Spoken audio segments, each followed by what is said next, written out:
নমস্কাৰ বন্ধুসকল, কি খবৰ সকলোৰে? আশা কৰোঁ সকলো ভালে আছে আৰু আমিও ভালে আছোঁ। আজি হ'ল ৰঙৰ উৎসৱ ফাকুৱা আৰু আমাৰ তৰফৰ পৰা সকলোলৈকে ফাকুৱাৰ হিয়া ভৰা ওলগ যাচিলোঁ আৰু সকলোৰে জীৱন যাতে ফাকুৱাৰ ৰঙৰ দৰে ৰঙীন হৈ পৰক, সকলো মানে সুখেৰে ভৰি পৰক সকলোৰে জীৱন, তাৰে কামনা কৰিলোঁ। আৰু এয়া দেখিছেনে আমাৰ গুণগুণে সকলোকে ফাকুৱা লগাই আছে আৰু ময়ো গুণুক অলপমান নিয়ম কৰালোঁ আৰু ফাকুৱা লগাই, কাৰণ ফাকুৱাৰ দিনা হেনো অলপ ফাকুৱা লগাব লাগে, সেইকাৰণে অকণমান নিয়ম কৰিলোঁ আৰু বেছিকৈ সনা নাইকিয়া।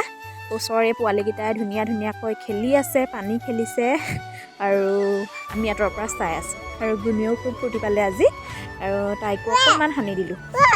মই আজিকালি কথা ক'লে তাইও মানে কথা ক'বলৈ বিচাৰে, সেইকাৰণেহে অলপ প্ৰব্লেম হয় আৰু একো নাই, আপোনালোকে ক্ষমা কৰি দিব, সৰু ছোৱালী বুলি।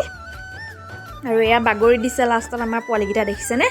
আৰু আজিৰ ভিডিঅ'টো বেছি দীঘলীয়া নকৰোঁ, এইকণেই আপোনালোকৰ আগত অলপমান শ্বেয়াৰ কৰিলোঁ। যদি চাই ভাল পায় লাইক কমেণ্ট কৰিব আৰু যদি প্ৰথমবাৰ মোৰ ভিডিঅ' চাইছে ছাবস্ক্ৰাইব কৰি দিব আৰু দুখনমান ফটো আপোনালোকলৈ আগবঢ়ালোঁ।